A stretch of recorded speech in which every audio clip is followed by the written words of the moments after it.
ला। ठीक है, ये करिए ऑन, इसको चला दिया। चलिए, एम्पियर से सर्किटल ला। देखिए, इसकी भी कुछ एप्लीकेशंस हैं, और पहले वाले की आप लोग 3 एप्लीकेशन कर चुके हो। पहली एप्लीकेशन क्या थी वायर्ड शार्ट्स की? सर्कुलर कोयल की वजह से सेंटर पे मैग्नेटिक फील्ड, ठीक है। उसके बाद सर्कुलर कोयल की वजह से ही कोई पॉइंट उसकी एक्सिस पे है, लेकिन वो ठीक है। अच्छा, एक चीज जो थोड़ी सी आप लोगों को बतानी रह गई थी, वो क्या? जो आप लोगों का ये रिंग लिया था, एक बार ध्यान से समझने की कोशिश करियो। एक ऐसा पॉइंट जो मिस हो गया, यहां पर क्या लिया गया था? आइडियल का एंगल इसके ऊपर कितना लिया गया था, और ये रेडियस बनी थी, और ये ए माना था। ये अगर एंगल 90 है और ये एंगल भी कितना है, इस ट्रायंगल में अगर ये दोनों एंगल 90 हो गए तो दोनों का जोड़ कितना हो चुका है? अगर दोनों का सम 180 हुआ तो ये एंगल की जगह एक नहीं मिली, क्योंकि ट्रायंगल के 3 एंगल का सम 180 था। अगर हमने ये 90 कर दिया, ये 90 है जिसमें, है ना, और ये भी 90 है, तो अब इन दोनों एंगल का जोड़ 180 तो हो लिया। इसका मतलब इसके अंदर एक कंसिडरेशन है जो साथ मान के चलनी पड़ती है, वो ये कि ये रेडियस बहुत छोटी होती है। रेडियस इतनी छोटी होती है, ये पॉइंट आप लोगों का ये इतना दूर हो जाता है इसके लिए कि ये लगभग ये दोनों एक्सिस ऐसे बन जाती हैं पैरेलल टाइप में। इसलिए ये एंगल आप लोगों का लगभग कितना हो जाता है? 0 के आसपास। वो कंसिडरेशंस मैंने बताई नहीं, तो हो सकता है किसी को ये ऑब्जेक्शन हो जाए, कल को ये पॉइंट आ सकता था आपकी नज़र में कि सर आपने ट्रायंगल में तीनों का जोड़ 180 के, देखिए 90 बना दिया, ये भी 90 बना दिया, ये 90 है। इस बात का क्या सबूत है? पाइथागोरस लगा रखी है, राइट एंगल में ही लग सकती है, या हाइपोटेनस बना रखी है, तो इसका मतलब ये भी 100% 90 है, ये भी 100% 90 ही है, क्योंकि एंगल रख रहे हैं हम वायर्ड शार्ट्स की एप्लीकेशन में। तो याद रखना ये कब लागू होता है, ये लिख देना एक केस बना के, when the radius of ring is very small. बस एक ही पॉइंट डालना।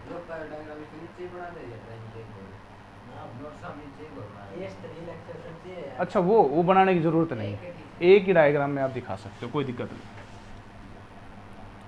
अब आ जाइए एम्पियर सर्किट ला। देखिए भाई, ये एम्पियर जो आप लोगों की करंट की यूनिट है, वही साइंटिस्ट हैं ये, इन्होंने मैग्नेटिक फील्ड में भी अपना कुछ योगदान दिया है, और ये वो नियम आज हम पढ़ने वाले हैं। देखिए क्या है ये नियम। अच्छा, एक बात मैं आप लोगों से क्वेश्चन पुट करता हूँ, इसमें करंट आई है, कितना करंट है? इस आई की वजह से इसके आसपास में कोई मैग्नेटिक फील्ड होगा? हम तो वैल्यू तक निकाल गए जी, उसमें हमने तो वैल्यू निकाल दी है, कितनी है? Mu naught I by 2 pi r. कितनी है?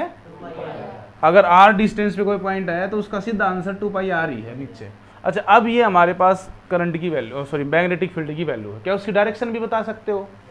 इस पॉइंट के ऊपर डायरेक्शन किधर होगी, अंदर की तरफ या बाहर की तरफ? अंगूठा रखिए, इसके ऊपर अगर ऐसे रखते हो अंगूठा, और फिर ये राइट हैंड स्क्रू रूल भी कह लो, या राइट हैंड थंब रूल भी कह लो, तो ये क्या बनता है? इनसाइड। तो इसमें इनसाइड के लिए मैंने क्या बताया था? डॉट या क्रॉस? बिल्कुल, ये क्या रहेगा यहाँ पे? क्रॉस। और इधर क्या रहेगा? क्योंकि ये इस तरह जाएंगी, पीछे से घूमकर और वापिस इधर आएंगे, तो आपको एरो का ये हेड दिखाई देगा, तो ये हेड दिखाई देगा, तो ये डॉट, और टेल दिखाई देगी तो क्रॉस। दूसरा क्वेश्चन है, अगर इसके अंदर करंट हमने आई पास किया है मान लो, तो इसके ऊपर तुम लोगों ने बता दिया कि सर इस इतनी दूरी पे, इतनी डिस्टेंस पे इसमें कोई मैग्नेटिक फील्ड स्ट्रेंथ है। ये सारी डिस्टेंसेस सेम ही है चारों तरफ, क्या हर जगह मैग्नेटिक फील्ड सेम ही होगा? अब मेरा दूसरा क्वेश्चन है, अगर मैं डिस्टेंस थोड़ी बढ़ा लूं तो बताओ यहाँ मैग्नेटिक फील्ड की क्या हालत है? कम हो जाएगा या ज्यादा हो जाएगा? पक्का? अगर आप ये कहते हो कि सर उसी करंट के लिए करंट वही रहना चाहिए, magnetic field decreases when distance increases, सही है आपका उत्तर। अब एम्पियर को ये पता है कि अगर हम दूर जाते हैं तो फील्ड घटता है, पास आते हैं तो फील्ड बढ़ता है। ये चीज क्लियर थी उनके दिमाग में भी, लेकिन नियम तब बनता है जब कोई चीज कांस्टेंट हो। तो अब इनको देखो कांस्टेंट निकालने के लिए कितना दिमाग लगाया इस बंदे ने।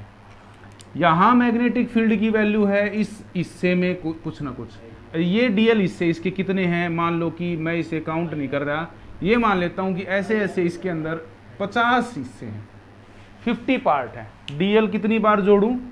50 बार। और हर हिस्से में मैग्नेटिक फील्ड की एक स्ट्रेंथ है, उस स्ट्रेंथ को मैं मान लेता हूं वो 10 है। कितनी है? 10। अब बताओ इनका दोनों का मल्टीप्लाई कितना हुआ? 500, 500 हो गया। अब बताओ अगर मैं यहां ये हिस्से लूंगा तो क्या लगता है आपको, इससे ज्यादा होंगे या कम होंगे? अब के कम होंगे। ये क्या थे? ये डीएल थे, और ये क्या था? बी था। अगर मैं ये कह रहा हूं कि एक बड़ा लूप ले लिया तो डीएल मैं मान लेता हूं बढ़ गए, ठीक है, बढ़ गए, और बी की वैल्यू क्या हो जाएगी? कम। लेकिन बी की वैल्यू अगर कम होगी और डीएल की वैल्यू बढ़ गई तो भी ये आंसर कितना बना? क्या मैंने डीएल बढ़ाए हैं? क्या मैंने बी की वैल्यू कम करी है? देखो डीएल के लिए कोई नियम नहीं बन पा रही, क्योंकि डीएल इंक्रीज हो रही है, हर एक पार्ट, हर एक हिस्से का पार्ट बढ़ रहा है। बी के लिए भी कोई नियम नहीं बन पा रही, बी क्या हो रही है? डिक्रीज हो रही है। लेकिन क्या बी और डीएल की मल्टीप्लाई एक जैसी हो रही है? यही चीज उन्होंने कैच की। और अगर बड़ा लूप लिया गया उसके डीएल और बढ़ जाएंगे, इतने बढ़ जाएंगे तो मैग्नेटिक फील्ड वहां हर हिस्से में कितनी टेस्ला होगी? 1। और ये फिर भी आंसर कितना है? ये थी इसके पीछे की कंसेप्ट, ये समझाने के लिए बताया। नियम बिल्कुल आसान है, सुनो की है। अगर किसी वायर में करंट पास करते हो, उसके चारों तरफ एक लूप बनाना है, अकॉर्डिंग टू एम्पियर आपने उसके चारों तरफ क्या कंसीडर करना है? उस लूप में बी और डीएल की वैल्यू को मल्टीप्लाई करना है, मैग्नेटिक फील्ड और डीएल, और ये हमेशा क्या रहेगा? कांस्टेंट रहेगा। क्या रहेगा? कांस्टेंट। अब मैं इस नियम को अच्छे से आप लोगों के सामने लिख देता हूं बोर्ड पे एक बार, और आसान है, इसकी एप्लीकेशन भी बहुत इजी है। इसकी 4 एप्लीकेशन है, चारों ऐसे हो जाएंगी, फटाफट देखना। देखो ये इसका डायग्राम है, ये दिखाना है, ये दिखाना है, किस किस की मल्टीप्लाई? बी डीएल की। इसका इंटीग्रेशन करेंगे ओवर एक क्लोज लूप। तो ये जो ये बनाया है ये किसके लिए होता है? हमेशा। ये आप पहले भी कर चुके हो। कहाँ पे? क्या लिखा था? E D S is equal to Q by, तब आप क्या कहते थे पता है? कौन सा इंटीग्रेशन? सरफेस इंटीग्रल ऑफ किसका? इलेक्ट्रिक फील्ड इंटेंसिटी और ए क्लोज लूप या close surface area is equal to 1 by epsilon naught times to the charge. और वो चार्ज कितना होना चाहिए था? वो चार्ज उस गॉसियन सरफेस के अंदर का लेना था, एनक्लोज एरिया के अंदर होना चाहिए था। ये जरूरी कंडीशन थी। अब इसमें देखो एक बार, बी ई की जगह क्या आ गया? और एरिया की जगह क्या आ गया? Length. Is equal to 1 by epsilon naught क्या है? परमिटिविटी। तो सोचो यहां क्या आनी है? यहां डिवाइड में आ रही है, तो यहां इलेक्ट्रिक फील्ड का रीजन कौन होता है? चार्ज। और मैग्नेटिक फील्ड का रीजन कौन होता है? Current. Mu naught I. This is known as Ampere circuit law. देखो गॉस थ्योरम भी तो, गॉसियन लॉ भी तो ये है, ये गॉस थ्योरम है, ये एम्पियर्स लॉ है। सिमिलरिटी ढूंढ पाए आप? उसने उसको क्या किया? इलेक्ट्रिक फील्ड इंटेंसिटी के लिए डिफाइन किया, और उससे क्या निकल के आए थे? फिर ये लॉ लगाया तो आपने, ये थ्योरम के बाद क्या निकाली हमने? बहुत सारी ई निकाली हमने, फिर लाइन की निकाली, शीट की निकाली, स्फीयर की निकाली, तो कितनी सारी ई निकाली, रिंग की निकाली। अब इसके बाद भी हम क्या निकालने वाले हैं? Magnetic field. ठीक है, लेकिन इसे पढ़ेंगे कैसे वो देखिए। ये बी डी एल है, तो ये सरफेस इंटीग्रल नहीं है। देखो वहां पर आप छोटा छोटा क्या लेते थे? एरिया। अगर मैं एक स्फीयर लेता था तो उस पर यहां पर क्या सेलेक्ट करता था? छोटा सा डीएस, डीएस। लेकिन यहां पर छोटी सी क्या सेलेक्ट करोगे? अब बताओ ये डीएल मिल बड़ी होकर यानी इंटीग्रेट होकर इसकी कंप्लीट लेंथ बना देगी या कंप्लीट एरिया बना देगी। अगर मैं कहूँ या डिस्टेंस r है तो मुझे बता सकते हो कि dl का इंटीग्रेशन क्या बनेगा? 2 पाई r बनेगा या पाई r स्क्वायर बनेगा? क्यों? क्योंकि इंटीग्रेशन किसका हो रहा है? लेंथ का। लाइन इंटीग्रल है या सरफेस इंटीग्रल है? इसे आपने पढ़ा था सरफेस इंटीग्रल। और किसका? इलेक्ट्रिक फील्ड का। Is equal to 1/ε0 time to the total charge. और शर्त क्या है चार्ज के बारे में? Should be inside the area. और इसमें देखियो क्या है, इसमें कौन सा इंटीग्रल? इसे कहेंगे लाइन इंटीग्रल। क्या बोलोगे? लाइन इंटीग्रल ऑफ किसका? इलेक्ट्रिक फील्ड या मैग्नेटिक फील्ड का? Of magnetic field over a close surface area या close loop? Over a close loop is equal to mu naught times total current. और वो current कहाँ होना चाहिए? Inside the loop. Total current inside the loop. हमेशा याद रखना ये पॉइंट बहुत जरूरी है। पिछली बार था इनसाइड द सरफेस एरिया, और वो बात कहाँ काम आई थी याद दिलाऊं? जब आपने सॉलिड स्फीयर लिया था आखिरी में। जब सॉलिड स्फीयर लिया उसके अंदर हमें वो चार्ज अलग से निकालना पड़ा।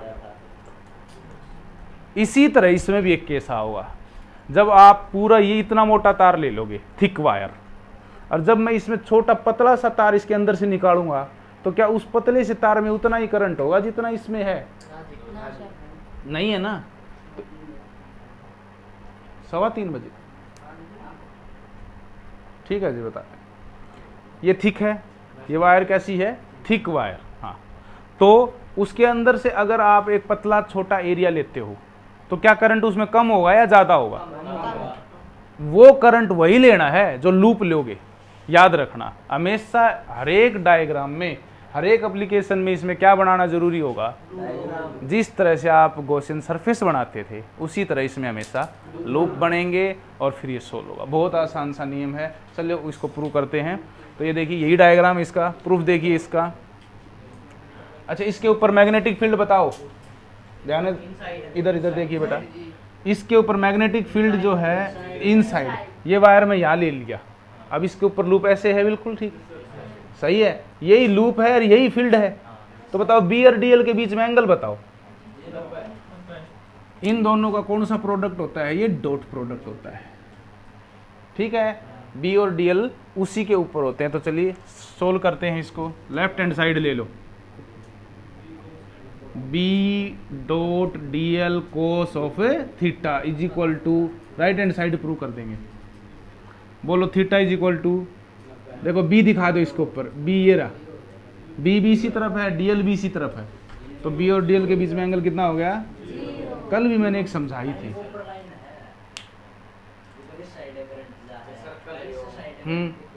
सर्कल ही फील्ड है, सर्कल ही लूप है। उसी के ऊपर एक ही लाइन होगी, वो एक। अच्छा, अभी बताता हूँ। ये वायर है, इसका फील्ड किधर है? इसमें तो करंट है, इसका फील्ड यो है। ठीक है, इसका फील्ड यो। अच्छा, उस फील्ड, कल हमने स्ट्रेट वायर की वजह से फील्ड की वैल्यू निकाली थी, वो एक पॉइंट पर थी। और ये लूप में हर जगह है उतनी है। और वो कितनी है? वो है बी मान लिया हमने। और उस लूप के ऊपर छोटा सा एलिमेंट क्या मान लिया? तो बताओ B dl cos theta, theta is equal to, तो कोस 0, तो कोस 0 1 हो गया। तो ये एक्सप्रेशन क्या हो गया? B dl. क्या बी कांस्टेंट है पूरे लूप पे? है, तो बी को बाहर ले लेता हूं मैं। जिसने बेरा होना चाहिए उसने बेरा भी वो नहीं पाटा। अब दूसरे ने बताने लग रहे हैं उसमें। बी को बाहर ले लिया गया और डीएल का इंटीग्रेशन।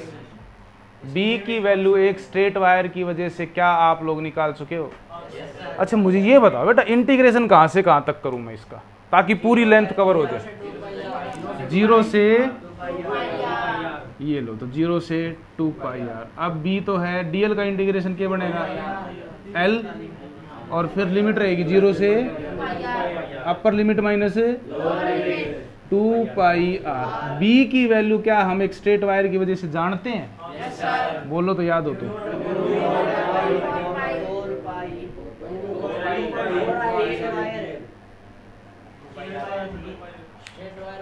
स्ट्रेट वायर में यहां पर मैग्नेटिक फील्ड की वैल्यू कितनी होगी थी, मैंने 2 फॉर्मूले तो शुरू वाले दिन याद करवा दिए थे, जब तक ये एक्सप्रेस करवाया भी नहीं था। बताऊं, एक में mu naught I by 2 pi R और एक mu naught I by 2 R, और ये कही थी कि वायर का एक है, सर्कल का एक है।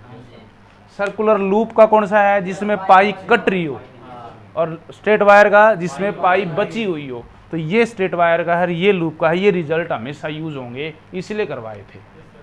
तो ये देखिए, ये आपका यूज हुआ है स्ट्रेट वायर वाला केस, और ये कट गया। क्या आंसर आया, which is equal to right hand side. ठीक है, तो ये था एम्पियर सर्किटल लॉ और इसका प्रूफ। डेफिनेशन पता चली।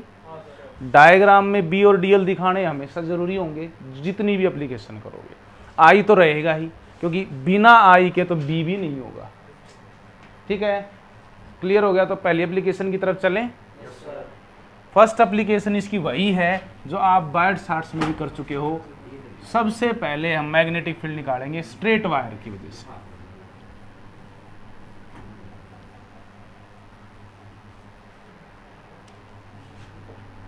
फॉर्मूला है, सॉरी एप्लीकेशन है, magnetic field intensity due to a straight wire.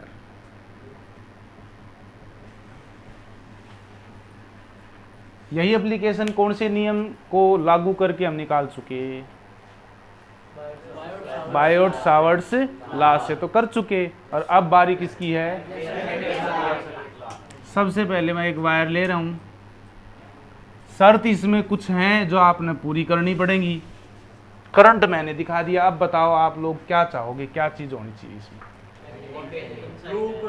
सबसे जरूरी बात जो साकिब ने कह दी, क्या रहेगा, लूप बनना जरूरी है सर। तो लूप बना लेते हैं, इसकी वजह से ये सर्कुलर लूप बन गया। फिर उसके ऊपर क्या दिखाया जाए, उसके ऊपर छोटा सा डीएल दिखे और उसके ऊपर बी बी दिखाई देना चाहिए। ठीक है, अप्लाइंग एम्पियर सर्किटल लॉ जो कहता है B D L is equal to mu naught I. अच्छा बताओ इसको कैसे पढ़ोगे लैंग्वेज में, लाइन इंटीग्रल, ये डीएल का मतलब है line integral of over a close loop is equal to mu naught times to the total current. Siddharth समझ में आ गया? इस डेफिनेशन को रिपीट कर सकता है? नहीं कर सकता तो मना कर दे, नहीं तो पूछूंगा मैं फिर। मना कर दिया, मना कर दिया। कौन कौन रिपीट कर सकता है इसको?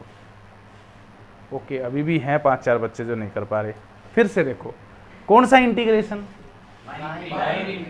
मैग्नेटिक फील्ड है या इलेक्ट्रिक फील्ड है? तो ये लाइन है सबसे पहली, तो लाइन इंटीग्रल ऑफ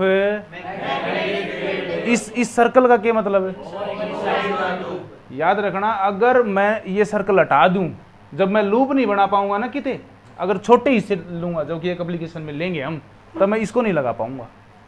ये क्लोज का ही है, निशान है, ये क्लोज के लिए ही दर्शाया जाता है। अगर ये नहीं तो मतलब क्लोज एरिया नहीं, सॉरी क्लोज लेंथ नहीं। और ये लाइन इंटीग्रल का मतलब समझते हो, ये लेंथ बनेगी, ये क्या बनेगी, लेंथ। जब इंटीग्रेशन सोल्व होगा तो डीएल डीएल डीएल डीएल जुड़ के ए नहीं बन सकता।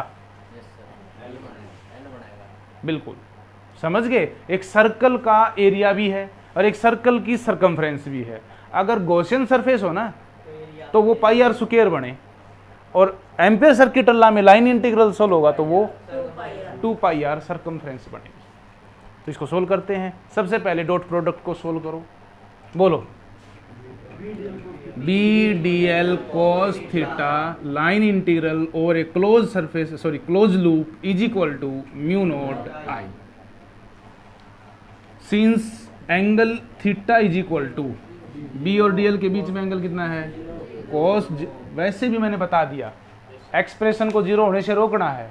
अब अगर कोस है तो एंगल क्या चल रहे हैं, पिछले आर्टिकल में साइन थे, एंगल कितने चल रहे थे 90। ये भी आप लोगों ने नोट कर ली होगी चीज। तो ये बन गया B D l line integral is equal to mu naught I. B बाहर ले लेता हूं, रीजन पूरे लूप के ऊपर बी क्या है, constant. Integral T L mu naught I, integral 0 से 2 pi R. L D L क्या बन गया, 2 पाई आर आ गया, is equal to B is equal to वही आंसर। याद नहीं आया शायद आप लोगों को, स्ट्रेट वायर का आंसर जिसमें पाई आती है। अब देखो एम्पियर ने कितनी आसानी से उसको ड्राइव करवा दिया। बायट-सावर्ट्स लॉ, स्ट्रेट वायर वाला φ1 माइनस φ2, 3 वेरिएबल। नहीं सुन पाया, वो थोड़ा लेंथी था। एक तो उसमें थीटा को फाई में कन्वर्ट करना पड़ा, फिर उसमें डीएल को कन्वर्ट करना पड़ा, और पहले डीएल के लिए एल ढूंढनी पड़ी, ट्राइंगल में से एल उठाई, और फिर उसको आप लोग ट्रिग्नोमेट्रिक रेशो में भी पजल हो गए थे कि कोस है, सीकेंट है, कोसिकेंट है, के है। लेकिन मेरे हिसाब से ये बहुत इजीली आप ड्राइव कर पा रहे हो, कुछ भी नहीं है इसमें। तो ये थी इसकी फर्स्ट एप्लीकेशन। ठीक है, समझ में आ गई? कोई डाउट हो तो बोलो, मिटा दूं, अगली एप्लीकेशन पे बढ़ें।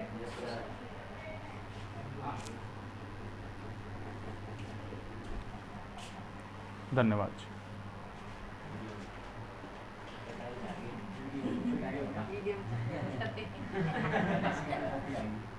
एक बार पॉज करना इसको। सेकंड एप्लीकेशन करते हैं, magnetic field due to a solenoid. Solenoid आपने पहले सुना है, 10th में था। हाँ, क्या होता है? देखो एक स्ट्रेट वायर है, आपने इसको ऐसे घुमाया और एक कॉइल बना ली। जब आपने कॉइल बनाई तो जो एंड पॉइंट है उसी के ऊपर आपका स्टार्टिंग पॉइंट भी था, और एक कॉइल होगी, एक रिंग जैसे चूड़ी की तरह होगी। लेकिन अगर उस वायर को एक बार घुमा के फिर आप और आगे ले गए, फिर वो एक बार और रोटेट करा दिया, फिर रोटेट करा दिया, फिर rotate, like a spring, spiral, जैसे आपकी स्पाइरल बाइंडिंग होती है ना, ये बिल्कुल सोलेनॉइड समझ लो आप। ठीक है? नहीं तो ये आप लोगों का सोलेनॉइड हो गया। क्या टाइम हो गया?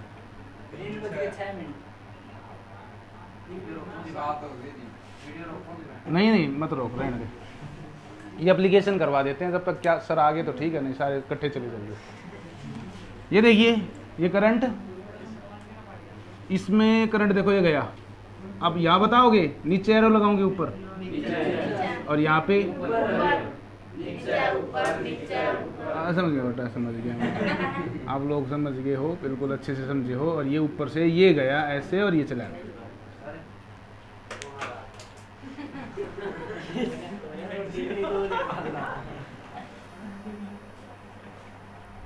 ठीक है, तो ये आप लोगों का सोलेनॉइड हो गया। और इसमें एक करंट देखो, एक स्प्रिंग ही सोलेनॉइड नहीं है, शर्त है उसमें करंट होना चाहिए। एक स्पाइरल सिस्टम जिसमें करंट पास हो रहा हो, दैट इज ए सोलेनॉइड।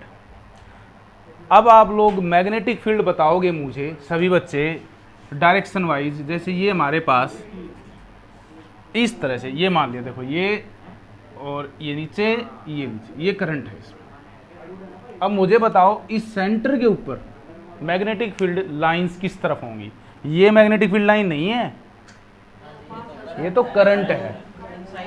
इसको मैं ऐसे रख लेता हूं, ठीक है? ये रहा वायर, देखो करंट की डायरेक्शन ये रही, ठीक है? अंगूठा रखोगे, ठीक है? तो अंगूठा रखोगे तो देखो क्या होगा, यहाँ पे अंगूठा रखिए, ये कहाँ चली जाएगी? इन साइड। बेटा आप अंदर चले जाओ, खुला है क्या गेट? यहाँ रखो, इस पे कहाँ चली जाएगी? इन साइड। और इस पे पक्का, यहाँ से इसका मतलब इसका मैग्नेटिक फील्ड किस तरह से होगा? ये ऐसे आएगा और ये इस सेंटर पे जो भी होगा उसको ऐसे हिट करेगा। अब पता क्या करेगा, वो ऐसे हिट करके और ये वापस मुड़ेगा और फिर ऐसे पूरा एक सर्कल ऐसे बनाता है। ये मैग्नेटिक फील्ड इसका ऊपर से बनाता है, इसका इधर से बनाता है, इधर से। सबकी डायरेक्शन क्या है, सारे आए, देखो समझाता हूँ। ये हाँ, जैसे ये है लूप आपके सामने, मैग्नेटिक फील्ड ये इधर से आया और सेंटर के ऊपर ऐसे हिट करता है, बिल्कुल सेंटर पे। अच्छा, फिर ऊपर से भी और नीचे से भी, कहाँ मिल गए सारे, और फिर सेंटर से जैसे ही पास होते हैं, देखो क्या कहानी है, ये उधर, ये ऊपर, ये इधर और वो नीचे। लेकिन सेंटर पे कुछ टाइम के लिए ये बिल्कुल स्ट्रेट होते हैं, ठीक सेंटर पे ही होते हैं बस। अगर मैं अगली कॉइल रख दूं तो छोटा सा स्ट्रेट पोर्शन उसका जुड़ जाएगा। अगली कॉइल रख दूं, अगली कॉइल, अगर नंबर ऑफ कॉइल ऐसे रख दी जाती हैं तो आप बता सकते हो इसके अंदर मैग्नेटिक फील्ड लाइन कैसी होती है। ये याद रखना, inside a solenoid magnetic field line in straight line, बिल्कुल ऐसे मैग्नेटिक फील्ड लाइन जाती है। हमने मैग्नेटिक फील्ड लाइन जो रोटेट होती थी उसको स्ट्रेट करने का तरीका ढूंढ लिया, एक कॉइल के बाद दूसरी, दूसरी बाद तीसरी, चौथी, क्योंकि पता है सेंटर पे, फिर अगला सेंटर आ गया, फिर अगला सेंटर आ गया, अगला सेंटर, अगला सेंटर, अगला सेंटर। ये मैंने क्या बनाया है, इसमें ये लाइन खींची है, क्या है, और ये एरो लगा रखी है, किस चीज के है, करंट। ओके, बेसिक आप लोगों को समझ में आ गया। अब इसका लूप देखो कैसे बनता है। लूप हमेशा ऐसा लेना जिसमें मैग्नेटिक फील्ड हो। मैग्नेटिक फील्ड भी तो होना चाहिए ताकि बी और डीएल के एंगल बन सके। तो ये देखो ए बी सी डी, अब की बार कैसा लूप बन के खड़ा हो गया है, एक रेक्टेंगल टाइप, आप स्क्वायर कह सकते हो लेकिन रेक्टेंगल कह दो, क्या पता इसके लेंथ ब्रेड्थ सेम ना बनी हो। तो रेक्टेंगल टाइप का एक रेक्टेंगुलर लूप बन गया, सर्कुलर लूप नहीं बने अब की बार। तो शाबाश, मुझे बताओ फटाफट, एम्पीयर सर्किट लॉ क्या कहता है, B dot D L is equal to into I. पूरा लूप है ये, मैं इसको 4 हिस्सों में तोड़ रहा हूं। A B, B C, C D, D A, ठीक है। देखिए अब ये है पूरा A B C D A, A B C D A. अब देखो इसको क्या कर दिया मैंने, B D l A B, क्या हटा दिया पता है, ये क्लोज साइन हटा चुका हूं मैं, प्लस बी डी एल, बोलो B C, plus B D l C D, plus B D l D A. क्या सभी लूप को हम सोल्व कर लेंगे तो ये कंप्लीट लूप सोल्व हो जाएगा। ऐसा हम पहले भी कर चुके हैं, जब हम किसी एक यूनिफॉर्म चीज़ के लिए ना कर पाएँ तो हम स्मॉल पोर्शन में बांट लिया करते थे। सिलेंडर किया था, ये हिस्सा 1, ये हिस्सा 2 और ये 3rd हिस्सा मान लिया था। करो सरफेस एरिया अलग सोल्व कर लिया, ये वाला अलग कर लिया, ये वाला अलग कर लिया। अब बताओ B D l A B के अंदर एंगल, ए बी ऐसे जा रहा है, मैग्नेटिक फील्ड बताया मैंने ये, और डी एल भी इसी पे मान लिया छोटा सा, तो A B D L cos theta, B D L cos 0 सीधा लिख दूं। ए बी लूप का ये है, प्लस बी सी देखते हैं एक बार। बी सी आप लोगों का लूप तो ऐसे चला गया, डी एल तो ऐसे चली गई, और मैग्नेटिक फील्ड ऐसे है, एंगल बताओगे। तो क्या मैं यहाँ पे बी डी एल कोस 90 लिख दूं, और ये है बी सी के लिए, प्लस सी डी देखते हैं, ये डी एल गया और मैग्नेटिक फील्ड ही नहीं है, डी एल तो ये गया, और बी कितना है यहाँ पे, तो ये सीधा 0 कर दूं, बी 0 हो गया इसमें, और यहाँ क्या 0 हुआ था, इसलिए ये भी 0 है, लेकिन 0 0 होने के दोनों के अलग अलग रीजन हैं। और बी डी एल यहाँ देखिए एक बार, डी एल तो ऐसे जाएगा और एंगल ये ऐसे है, तो यहाँ पर B D L cos 90 D A is equal to mu naught, ये बोलो क्या हो गया, ये बी क्या बचा, सिर्फ ए बी के लिए बच गया, B D l mu naught, लेकिन फर्क बताऊं, ये नहीं लगा पा रहा मैं, क्योंकि ये अब A B C D A loop नहीं है, ए बी लूप है बस। ए बी लूप भी नहीं कह सकते, A B branch of the loop है, ए बी ब्रांच है उस लूप का, एक पोर्शन है बस ये। अब बी बाहर लूंगा, इंटीग्रेशन किसका, ये डीएल डीएल जुड़ के 2πr नहीं बनेगी, क्योंकि रेक्टेंगल लूप है, एल बन जाएगी। इसे क्या मान लो, लेंथ इंटू ब्रेड्थ है, तो ये ब्रेड्थ है तो ये लेंथ है, तो ये क्या बन जाएगी, L is equal to B is equal to mu naught I upon L. 0 से एल, 0 है यहाँ length, dl dl dl dl जुड़ के कितनी बन जाएगी, कंप्लीट लेंथ एल।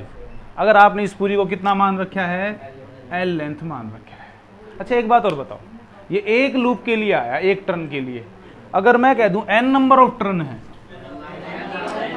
तो n से मल्टीप्लाई लिखेंगे यहाँ 4n turns, b is equal to mu naught n i upon l।